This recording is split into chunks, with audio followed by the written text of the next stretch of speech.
el nombre de Jesús, a ti honor, a ti la gloria, a ti el reconocimiento en todas las cosas. Pedimos tu ayuda, tu guía, tu iluminación y tus propósitos cumplidos en cada uno de los que estamos aquí presentes. En el nombre de Jesús. Muchas gracias.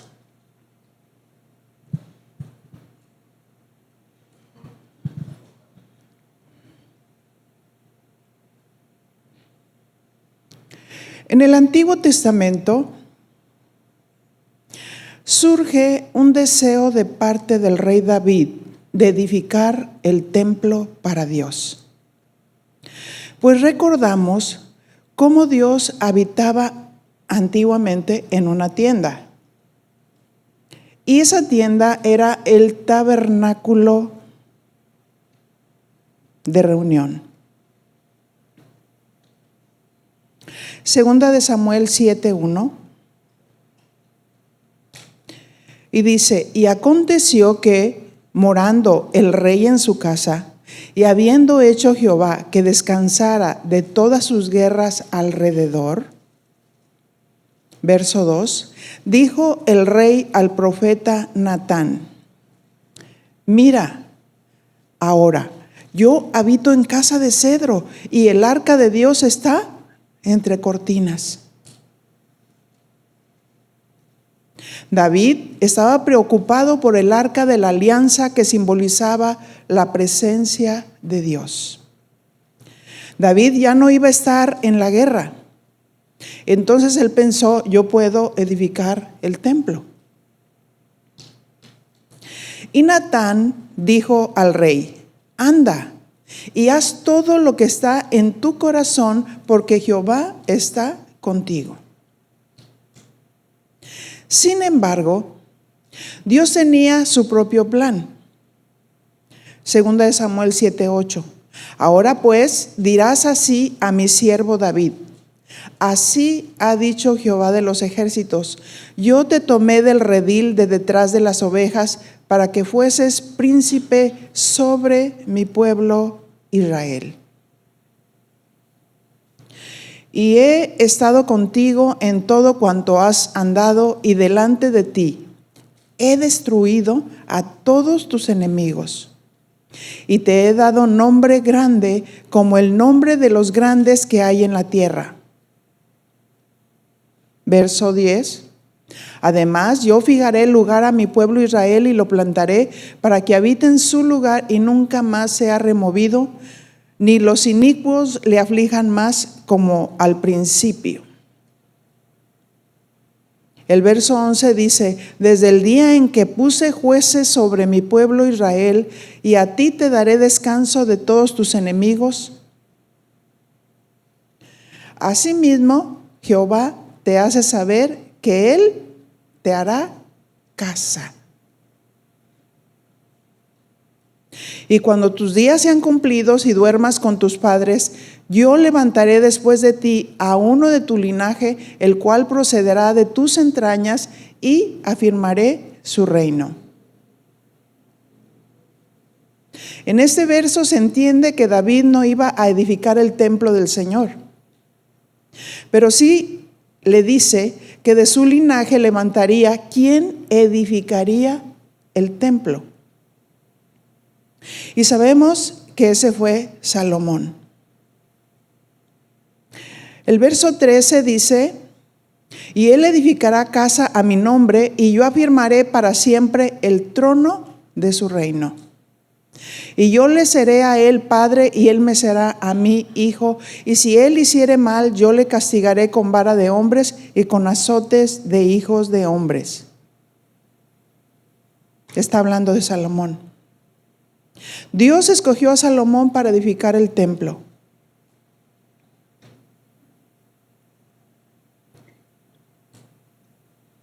Y vemos que antiguamente Dios habitaba en un templo, ¿verdad?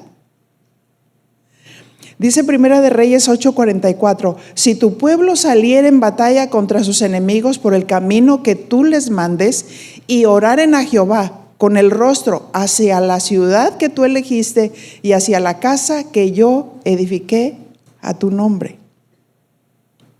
Antiguamente, como dijimos, la presencia de Dios habitaba en el templo y ellos oraban mirando hacia la ciudad de Jerusalén y Dios escuchaba sus oraciones.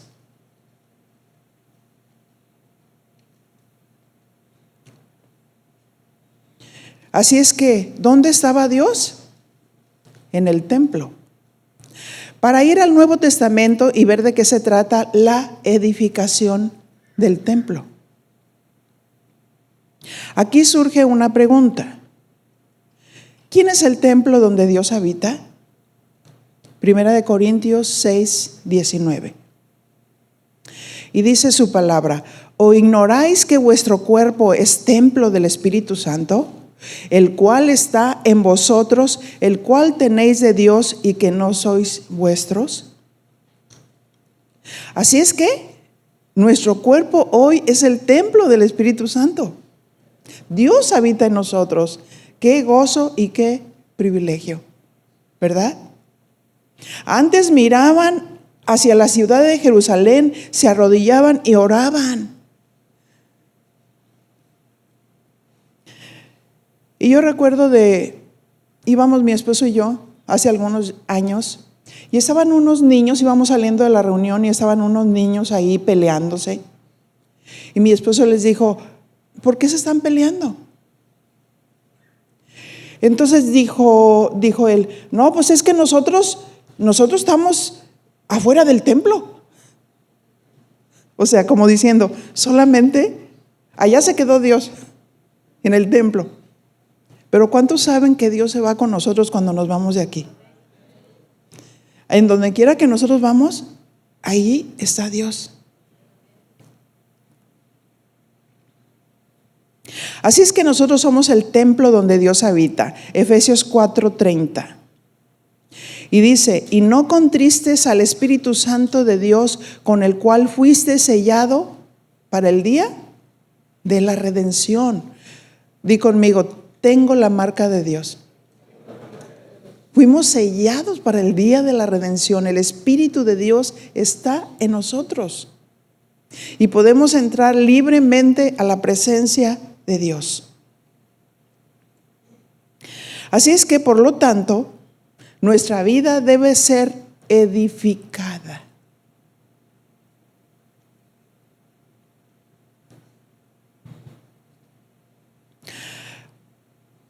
¿Qué templo se debe de edificar actualmente?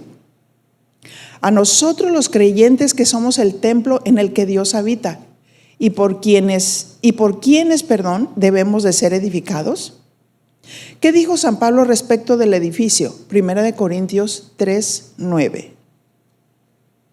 Y dice: porque nosotros somos colaboradores de Dios, y vosotros sois labranza de Dios, edificio de Dios. ¿Qué somos? Edificio de Dios. Y un edificio necesita ser construido. Y la palabra edificio, en su raíz griega, oikodomé, significa arquitectura y estructura. Un edificio no se sostiene si no hay fundamento y columnas fuertes que lo sostengan. Por esa razón, Dios levantó a los pastores y maestros para fundamentar a su iglesia y edificar a su iglesia. ¿Quién es la iglesia? ¿Las paredes? No, nosotros somos el edificio de Dios. 1 Corintios 3:10 dice: conforme a la gracia de Dios que me ha sido dada, yo como perito arquitecto puse el fundamento y otro edifica encima. Pero cada uno mire cómo sobreedifica. Si se fija, San Pablo usa la palabra arquitecto. Y como arquitecto espiritual puso el fundamento. La pregunta es: ¿quién es el fundamento? Efesios 2, 20. Edificado sobre el fundamento de los apóstoles y profetas, siendo la principal piedra del ángulo, ¿quién? Jesucristo mismo, ¿verdad? Él es nuestro fundamento. Cristo es nuestro fundamento.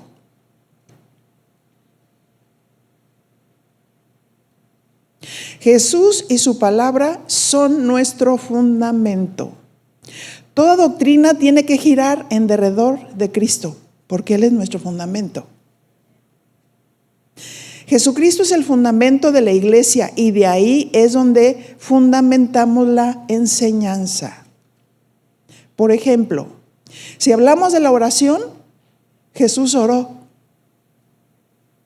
Si hablamos de la obediencia, dice la palabra de Dios que por lo que padeció, aprendió la obediencia.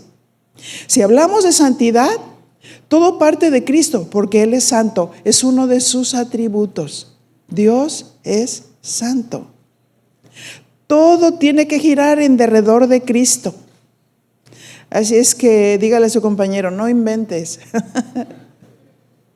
No inventes, ¿verdad? Porque ahorita hay tantas doctrinas extrañas y raras que están saliendo. Hay tantos argumentos que en sus argumentos se están volviendo locos.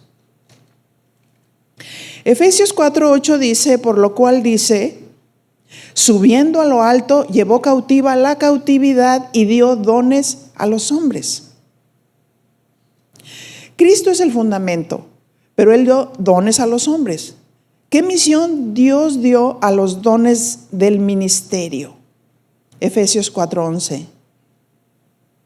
Y dice así, y Él mismo constituyó a unos apóstoles, a otros profetas, a otros evangelistas y a otros pastores y maestros. Dios aquí en la congregación les ha dado pastor y maestros. Dios constituyó a los pastores y maestros. ¿Quién los constituyó? Dios, ¿verdad? ¿Por qué razón los constituyó? Efesios 4:12. A fin de perfeccionar a los santos. ¿Quiénes son los santos? ¿Los que están colgados? ¿Verdad que no? Los creyentes, los que están apartados del mundo para Dios. A fin de perfeccionar a los santos para la obra del ministerio. Diga conmigo, para la obra del ministerio. Ellos están capacitando para que los creyentes hagan la obra del ministerio, para la edificación del cuerpo de Jesucristo. Y dice ahí, para perfeccionar a los santos. Esta palabra perfeccionar del griego katartismos significa equipar, significa preparar, capacitar y hacer aptos. Así es que significa equipar a los creyentes. Equipar o preparar al creyente para hacer una tarea específica. Así es que, por eso es que los pastores enseñan la palabra para equipar al creyente con temas específicos.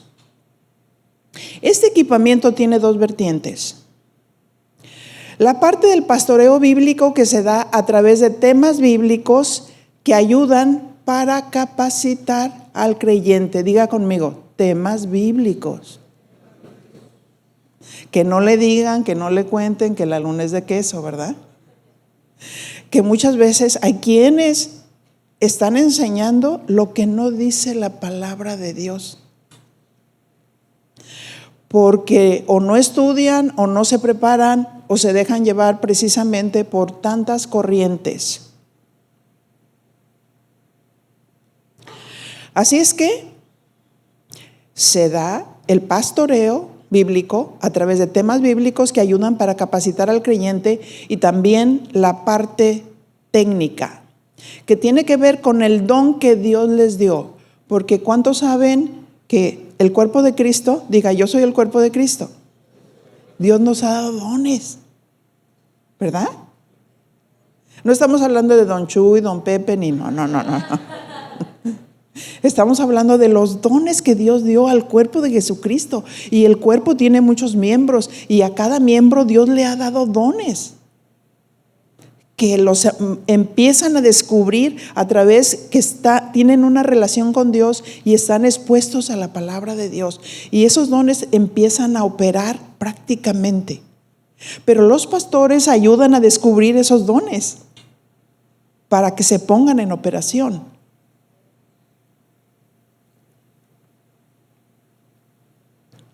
¿Cuál es la herramienta que se usa para equipar a los creyentes? Segunda de Timoteo 3:16.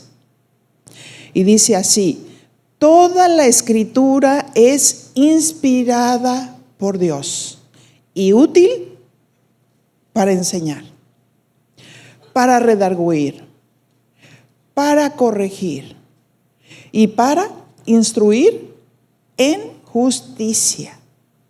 Y aquí dice, toda la escritura. Así es que un pastor tiene que ser diestro para usar toda la escritura. Se arma los temas y se pueden armar hiladamente desde el Antiguo Testamento, desde el Génesis hasta el Apocalipsis. Tomando paralelos que van a ayudar a construir la enseñanza, porque hay quienes dicen, bueno, pues yo estoy en el Nuevo Testamento, nada más uso el Nuevo Testamento. Pero Cristo estaba en la sombra, en el Antiguo Testamento. Todo era sombra y figura de lo que había de venir. Y luego señalan a los profetas que anunciaron la venida de nuestro Señor Jesucristo, su obra, su sacrificio. Y todos nuestros temas tienen que ser cristocéntricos. Cristocéntricos. Cristo debe ser el motivo de nuestra predicación. Así es que dice toda la escritura. Esto implica estudiar. Esto implica prepararse. ¿Verdad que sí? Y si un pastor está preparado, entonces puede alimentar bien a las ovejas. Entonces las puede equipar bien. ¿Por qué? Porque estudió, porque se preparó, porque está bien equipado. Porque hay muchos pastores que dicen, bueno, pues no tuve tiempo de estudiar, pero lo que Dios me dé. Y pues no es lo que enseña la palabra de Dios. Por eso dice la Biblia, no un neófito para que no se envanezca. O que piense que se va por los títulos, híjole, soy el pastor, el maestro, pero no tiene fundamento. Porque no estudia, porque no escudriña. Y la palabra dice, escudriñad las escrituras, porque en ellas tú sabes que tienes la vida eterna y ellas dan testimonio de mí.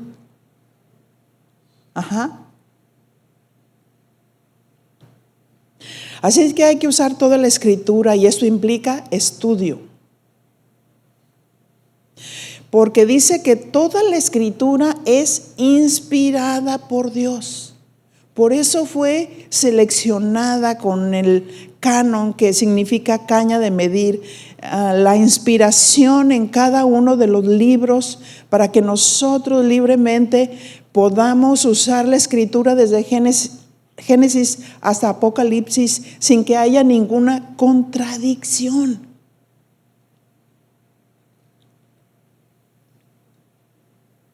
¿Qué significa la palabra inspiración? En el griego significa divinamente soplado.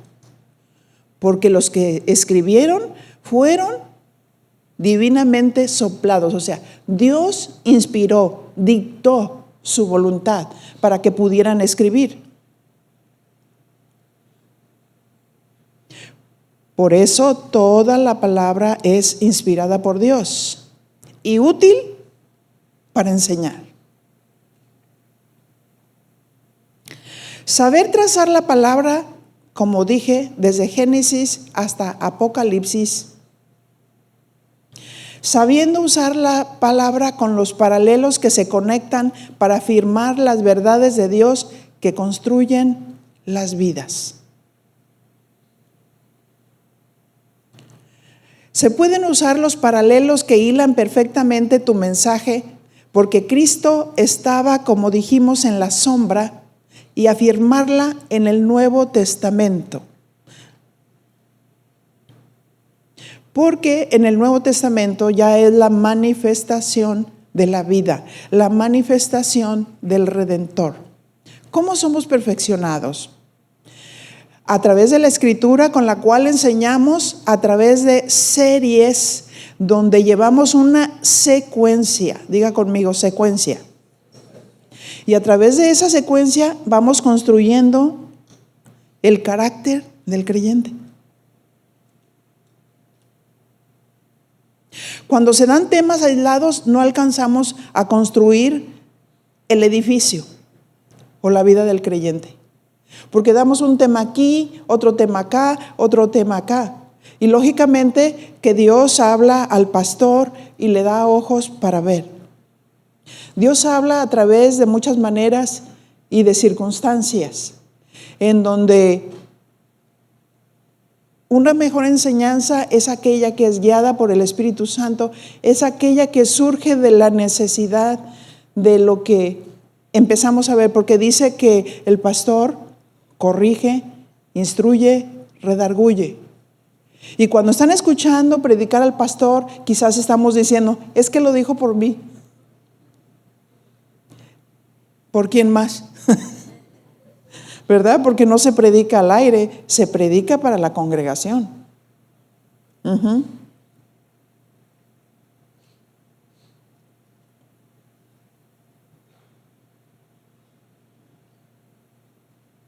Así es que la enseñanza pastoral instruye, corrige, anima, redarguye.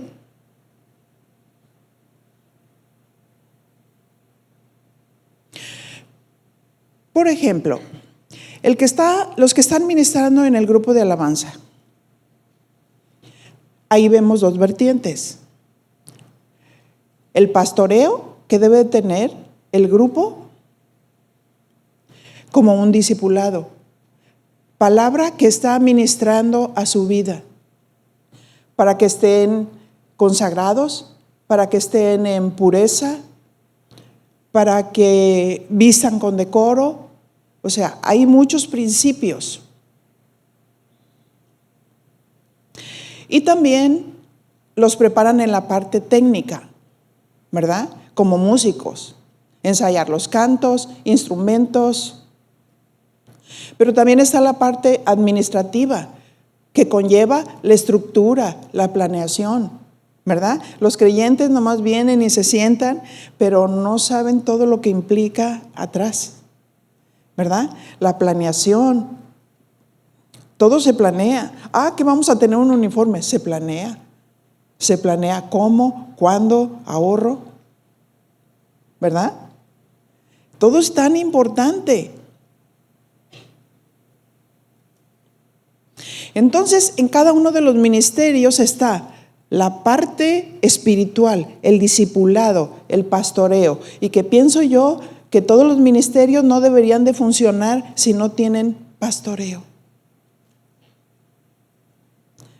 ¿Por qué? En primer lugar, por ejemplo, los del grupo de alabanza no son artistas, ¿verdad que no? No solamente ellos se dedican a estar en la parte técnica, vocalizando o aprendiendo un instrumento o ensayando, sino que tiene que ver con su vida. Por eso son pastoreados, por eso son discipulados. Y fíjense el trabajo de estar discipulando, de estar supervisando la vida de la gente, ¿verdad? ¿Cómo está? ¿Está bien? ¿Está en santidad? ¿Está enfermo? ¿Está la consideración, el respeto, el cuidado? O sea, eso es el pastoreo. Si son mujeres, deben de tener el pastoreo, para edificar la vida del creyente. O sea, ¿cómo está su vida? Son los mismos principios. En Hechos 6, 1 al 4 dice: en aquellos días, como creciera el número de los discípulos, hubo murmuración de los griegos contra los hebreos de que las viudas de aquellos eran desatendidas en la distribución diaria. Estas viudas,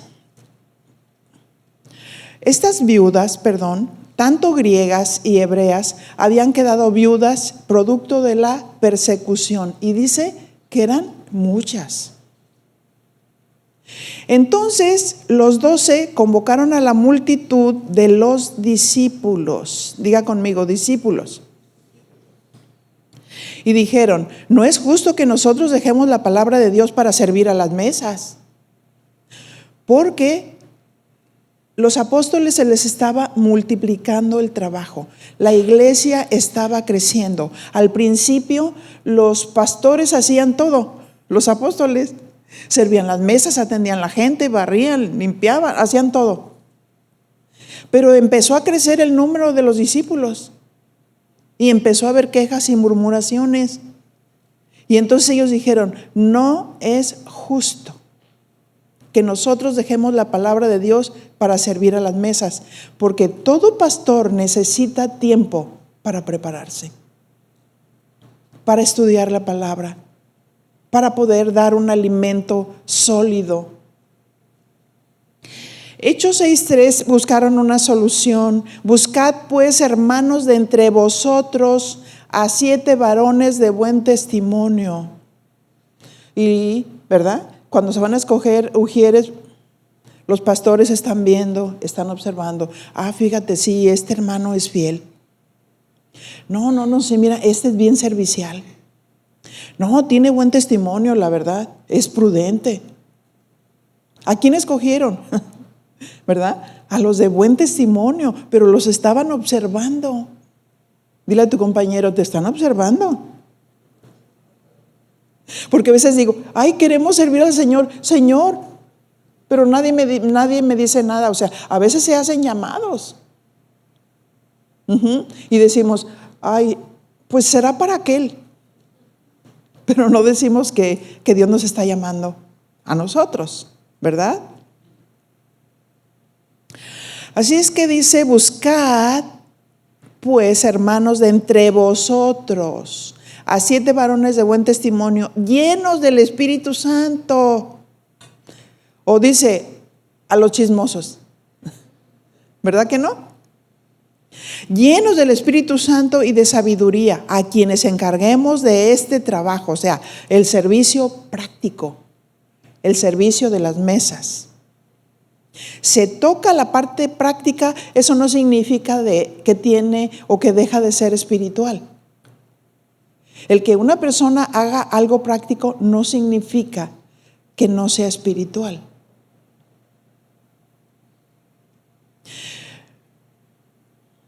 Así es que cuando se sirven las mesas se trata de atender gente. En todo ministerio estamos sirviendo gente. Así es que tenemos que ser amables. Estamos sirviendo gente. Hay ocasiones que hay ovejas que no son muy dóciles. Y va bien amable el ujier, lo reciben en la puerta y le dice: por favor, sígame, porque ya tienen más o menos asignados los lugares para que se vayan acomodando. Y cuando menos se acuerda, voltea y ya la persona se sentó donde quiso. ¿Verdad? Pero no dejamos de ser amables y en su tiempo dar una instrucción para poder guiarles y enseñarles. Pero es importante que en cada ministerio tengan estas dos vertientes. Uno es el pastoreo, la enseñanza, el discipulado para edificar la vida, para perfeccionar, para equipar, para madurar. Y la otra, la parte técnica. ¿Cómo lo vas a hacer, verdad? ¿Cómo lo vas a hacer? Como los que sirven las mesas, ¿verdad? Hay quienes están arriba de la gente. Sí, no, vas a servirlo de esta manera, vas a servir por lado derecho, siempre llevas un plato caliente y vas a decir, ¿me permite? ¿Verdad? O sea, es un equipamiento práctico y es hermoso. Cuando estábamos preparando nosotros a todas las ujieres o edecanes que sirven en el ministerio de mujeres, yo traje a mi suegro, ahorita ya murió, pero él trabajó en hoteles, y yo le dije, ¿por qué no me apoya y las equipa? Y entonces él empezó a enseñarles cómo servir las mesas, cómo tomar la jarra, cómo poner la mano atrás mientras sirves, qué hacer cuando se derrama el líquido en una mesa, no hacer un escandalazo. ¡Ah! Tener siempre un mantelito donde no levantas toda la mesa, sino que cubres esa parte y se solucionó inmediatamente y siempre con una sonrisa.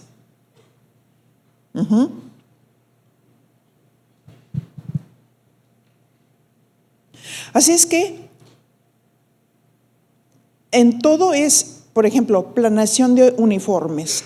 Los que sirven tienen funciones y reglas, ¿verdad? ¿Por qué? Porque si no, después estamos recogiendo los pedazos. ¿A qué me refiero, no? A que si la persona que sirve, por ejemplo, una ujier, y luego o trae el pantalón muy ajustado, o trae la blusa escotada, o el vestido muy corto, y entonces se ofende cuando le dices, oye, ¿te puedo pedir un favor? Mira, no puedes traer ese vestido. ¿Cómo se soluciona? Con un uniforme, ¿verdad? Con un uniforme bien planeado. Entonces esa es la parte técnica, la planeación de uniformes, planeación del trato con la gente, de cómo se tratan cierto tipo de asuntos que se presentan, y capacitación para que puedan cumplir su misión en la iglesia y madurar, ¿verdad? Madurar. Y vamos a tener todo tipo de gente también a nuestro alrededor en ese tiempo de equipamiento, ¿verdad? Hay gente muy débil, hay gente muy sensible, hay gente muy poco social, hay gente con tantos complejos, y necesitamos levantarles. Necesitamos darles el valor. Necesitamos animarles a crecer en lo social. ¿Ustedes creen que Jesús estaba acomplejado? No oigo. ¿Verdad que no? Él decía, dejen a los niños venir a mí y no se lo impidan. Él podía relacionarse con un niño, un adolescente, un anciano, no importa. Y es lo mismo en otros ministerios, como en el ministerio de niños, que encontramos a todo tipo de niños. Tenemos el sociable, tenemos el temeroso, el que está inhibido. Entonces tenemos que ayudarlo a acercarse a Dios, a acercarse a nosotros, a crecer en lo social. Todo esto es parte del pastoreo, de llevarlos a la madurez, capacitarles. Así es que la madurez en la fe va junto, pegado con la práctica del que sirve, ¿verdad? Les enseñas, pero viene la parte práctica. Estás caminando con ellos a la vez que les estás enseñando, que les estás formando. Yo en los ministerios siempre, ya cuando terminamos de ministrar, a mí vienen y me dan un reporte. Así estuvo en el departamento de cocina, así estuvo en estas áreas, o se presentaron algunas situaciones. Y si hay alguna situación que tratar, ese mismo día se trata, no se rezaga para después. O sea, va junto, pegado. Lo que nosotros les enseñamos, tenemos que llevarlo a la práctica rápido, pero también tenemos que sanar cualquier cosa que pueda afectar. O que a veces no la tratamos, o la vamos dejando, la vamos rezagando, y eso crea muchos conflictos. Segunda de Timoteo 3:17 dice, a fin de que el hombre de Dios sea perfecto, enteramente preparado para toda buena obra.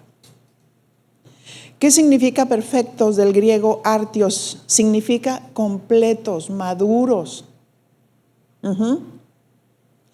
Entonces, hay que ayudar a madurar. Hay gente que se está equipando y que se está preparando y vemos que como que no arranca, ¿verdad? Y hay que sentarnos, hay que hablar, hay que platicar. ¿Qué es? ¿De qué se trata? ¿Cómo ayudar? ¿Cómo dar seguridad? ¿Cómo dar confianza? Que entren en obediencia. Y madurez debe ser una meta a la cual debemos de llevar a los creyentes. Imagínense, no es malo ser niño espiritual, ¿verdad? Ni es pecaminoso. Pero si esa persona siempre se queda niña, hablando espiritualmente, es como si tuviéramos un hijo que ya tiene 30 años y le estamos cambiando el pañal. ¿Eso estaría bien? ¿Verdad que no? Tú dices, no, claro que no. ¿Y eso qué quiere decir?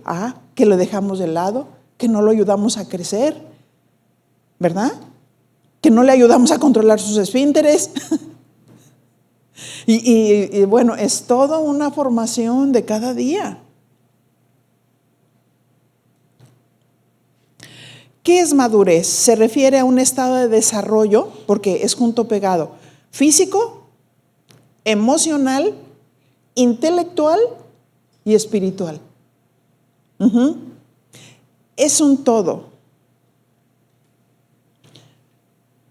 Porque 1 Tesalonicenses 5:23 dice, y el mismo Dios de paz os santifique por completo, y todo vuestro ser, espíritu, alma y cuerpo sea guardado irreprensible para la venida de nuestro Señor Jesucristo. 3 áreas, espíritu, alma y cuerpo.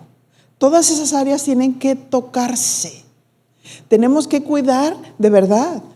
En el área física, aún la salud de la gente que sirve. Vamos viendo las diferentes etapas que van pasando.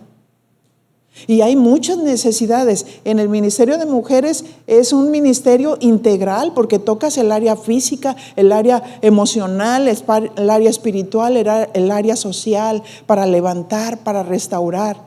Y el área física es una de las áreas que tienen mucha necesidad porque, por ejemplo, las mujeres tenemos 30 o 35 cambios hormonales.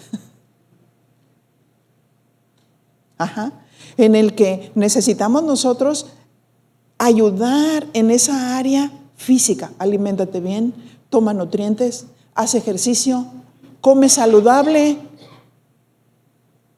Amén. Porque decimos, es que yo soy llamado por Dios, pero hay personas que se enferman, pero se vuelven a enfermar. Se enferman y se vuelven a enfermar. Se enferman y se vuelven a enfermar. ¿Y a qué hora servimos? No estoy hablando porque alguien está enfermo, ¿verdad? Todos nos enfermamos, definitivamente, ¿verdad? Al ratito nos resfriamos o nos pasa algo, pero me estoy refiriendo a quienes constantemente dicen, es que Dios me llamó, pero casi nunca están. Porque no se cuidan, porque no están comiendo bien, porque no están tomando nutrientes, porque no están haciendo ejercicio. Y es junto pegado. ¿Cierto?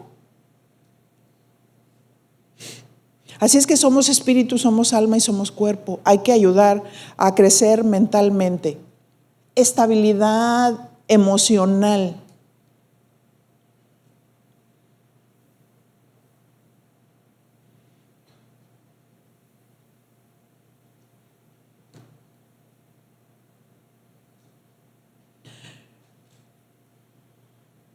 Una persona debe de alcanzar madurez a un nivel de crecimiento y estabilidad que le permite funcionar de manera efectiva y responsable en todas las áreas de su vida.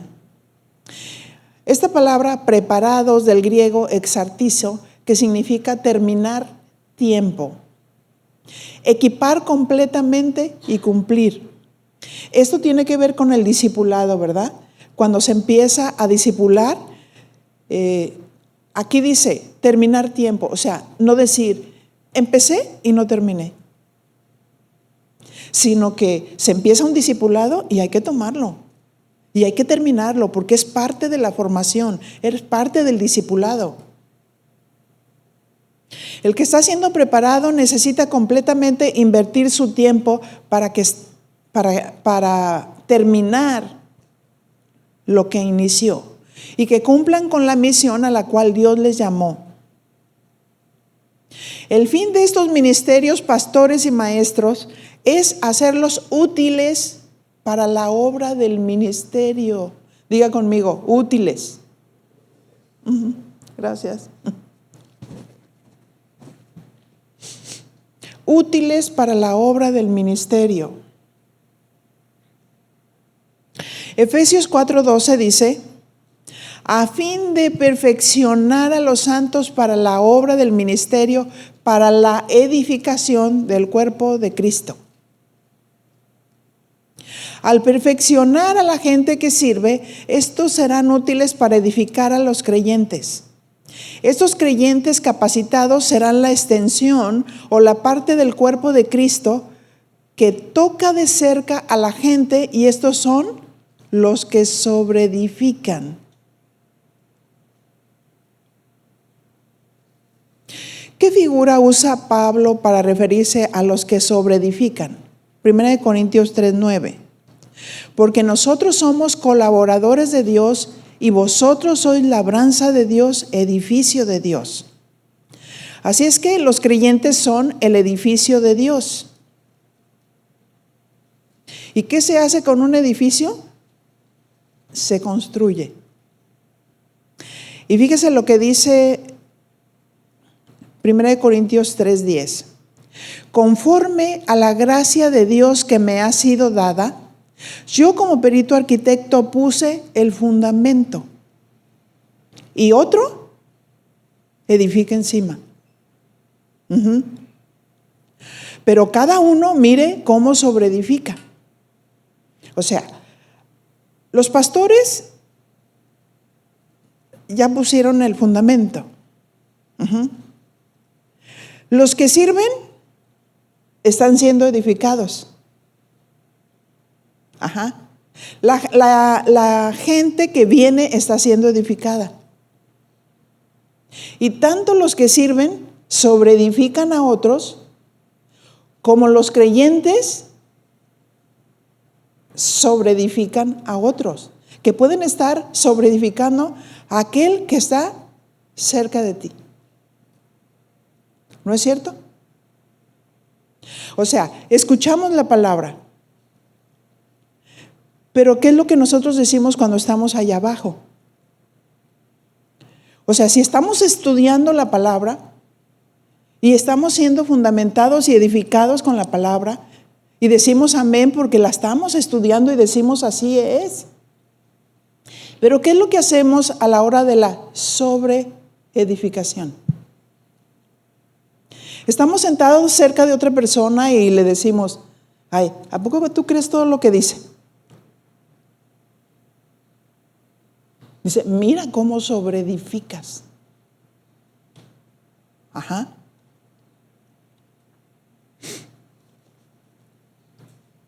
Pablo dice, yo como perito arquitecto puse el fundamento. Y ese fundamento es Cristo y la doctrina bíblica. Pablo está usando la figura de un edificio, un fundamento y un arquitecto. Y a los pastores y maestros que ponen el fundamento. Los pastores deben de cuidar que haya una buena sobreedificación. Yo siempre les pregunto en los reportes que me dan diario, en los tiempos en que se ministran respecto de los servidores,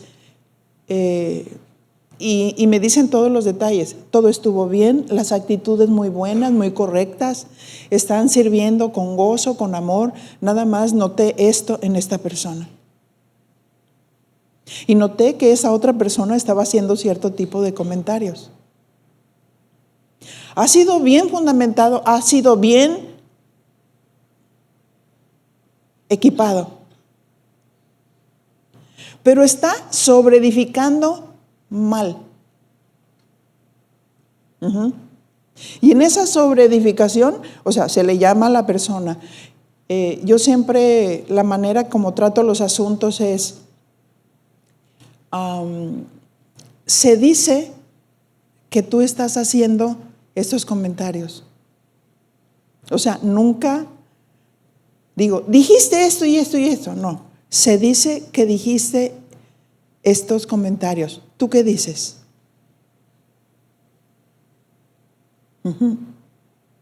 Esperar a que la persona hable.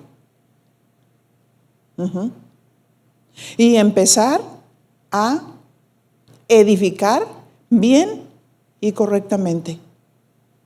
Si la persona, cuando le enfrentas con la palabra de Dios y con la condición de su corazón y tiene una actitud humilde y se arrepiente, es hermoso. Madura, crece. ¿Por qué? Porque se sana mentalmente, espiritualmente, porque trae cosas de la carne, muy humanas, ideas, argumentos, pensamientos que hay que derribar. Una cosa es el discipulado y la otra cosa, estoy hablando de la situación práctica de todos los que sirven. Pero los que vienen a la iglesia, si está alguien que de pronto empieza a decir algo que no es conforme a la verdad, la responsabilidad de los que están cerca es, mira cómo sobreedificas. Lo que estás diciendo no es correcto, por esto. Esto es lo que dice la palabra de Dios. Amén. En la sobreedificación hay que cuidar que el fundamento sea uno, Cristo, y que no se estén metiendo doctrinas extrañas o argumentos humanos. Porque hay personas que critican mucho a los pastores. Ahora, fíjese cuál es la tirada del enemigo. Logra afectarle porque hay gente muy débil. Y escuchan un mal comentario y lo escuchan que lo repiten 2, 3 veces por 2, 3 que andan en la carne y les llega a afectar y creen más la mentira que la verdad.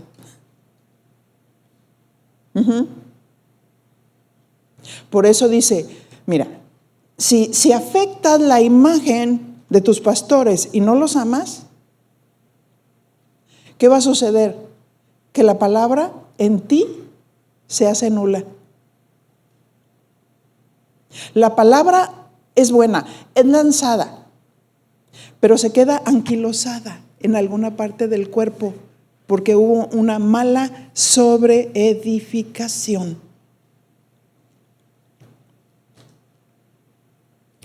Primera de Corintios 3:11 dice, porque nadie puede poner otro fundamento que el que está puesto, el cual es Jesucristo.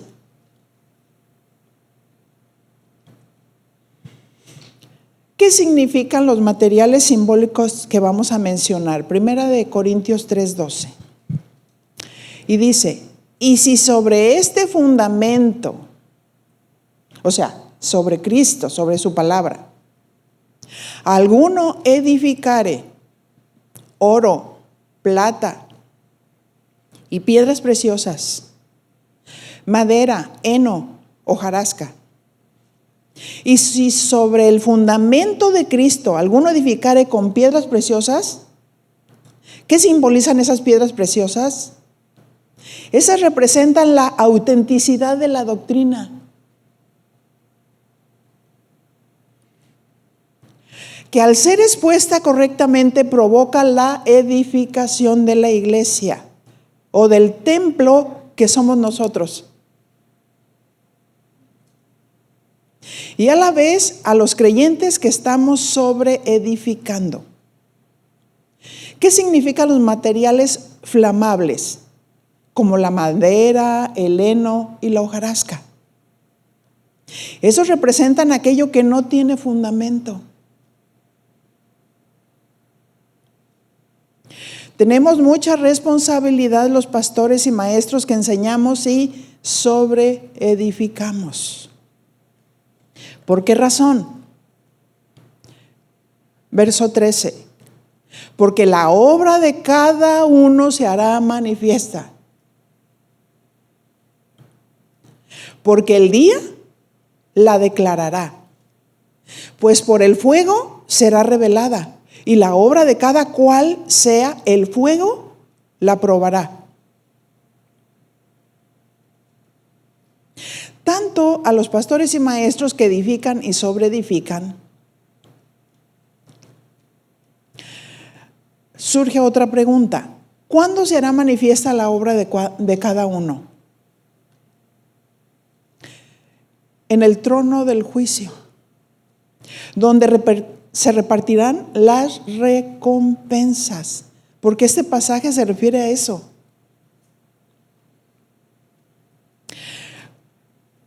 ¿Cómo se hará manifiesta la obra de cada uno? Dice que el día la declarará.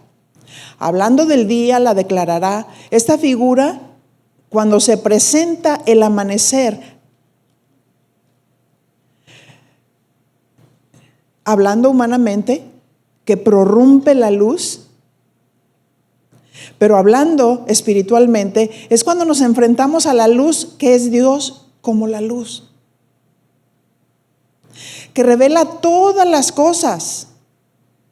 Pero ¿cómo se revelan todas las cosas? ¿O sobre qué edificamos?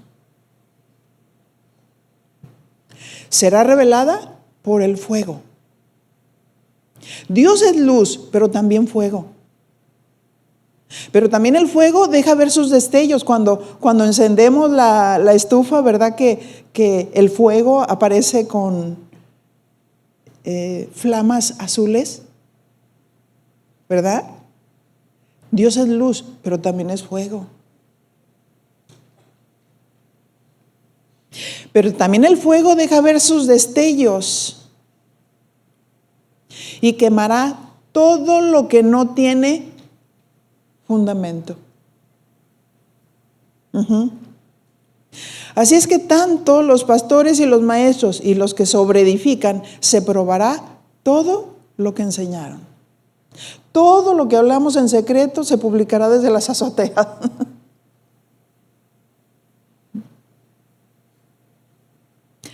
Y la obra de cada uno, cual sea el fuego, lo probará. ¿Verdad? Como en la escuela. Tienes un 6, ¿lo quieres? De panzazo. Y llegamos al cielo. Dice el ángel, ya llegó fulanito de tal. Y feliz porque ya llegó. Busquen en el libro. Oh sí, aquí está tu nombre. Pásale. Pero mis recompensas. Y dice, pues aquí solo está tu nombre. Pero no hay ninguna recompensa. ¿Cómo no? Acuérdate, yo estaba en este ministerio. Yo hacía esto y esto. Sí. Pero tus motivaciones eran incorrectas. Y como eran incorrectas, sobreedificaste mal sobre muchos que estaban a tu alrededor y que te escucharon. Qué triste, ¿no? El fuego probará. Si no está fundamentado, híjole, para nosotros como pastores es una gran responsabilidad, porque tenemos que fundamentar bien la vida de la gente, porque todo va a ser probado. Y si se enseñó bien y se enseñó correctamente y vemos el fruto, el crecimiento, la madurez, es que se edificó sobre oro, plata y piedras preciosas, y no sobre heno y hojarasca.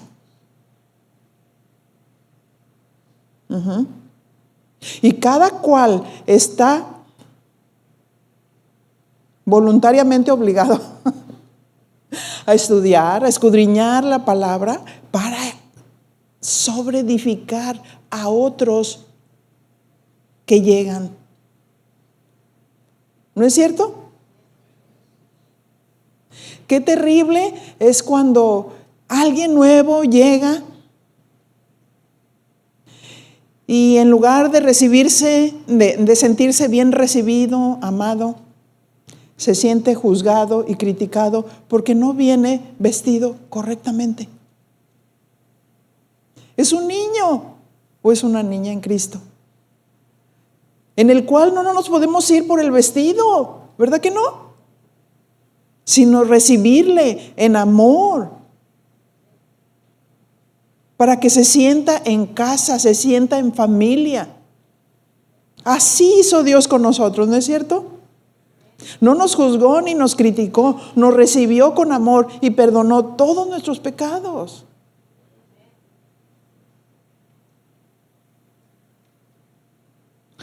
Y la obra de cada uno, cual sea, el fuego la probará. Por el fuego será revelada si tiene fundamento o si no tiene fundamento.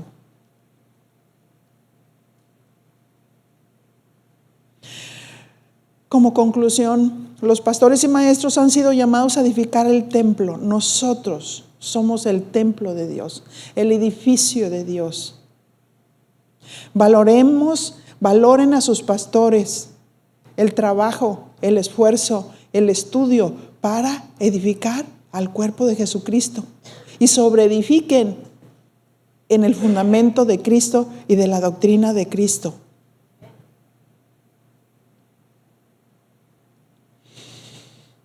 Pues es un gran compromiso. Cerremos nuestros ojos y oremos. Y dígale: Señor, aquí estoy. Aquí estoy. Sé que me has traído a un buen lugar. Sé, mi Señor, que mis pastores me están fundamentando bien en Cristo y en su doctrina. Pero sé que yo tengo una gran responsabilidad, mi Dios, de sobreedificar. Y mi Señor, quiero negarme a mí mismo, quiero abrir mi corazón, quiero disponerme mi vida, mi tiempo para ser equipado, para ser discipulado por tu palabra.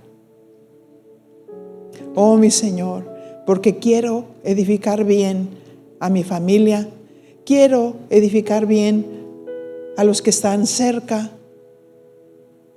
Oh, mi Dios, queremos sobreedificar sobre tu fundamento y tu doctrina sana. Sí, mi Señor, ese temor que pones en nuestros corazones es bueno, es reverente, nos alerta, nos hace estar despiertos y nos compromete. Pero aquí estamos, Señor, con un corazón dispuesto para darte respuestas. Recibe en esta mañana todo el honor, toda la gloria y todo el reconocimiento en todas las cosas. En el nombre de Cristo Jesús. Muchas gracias. Amén.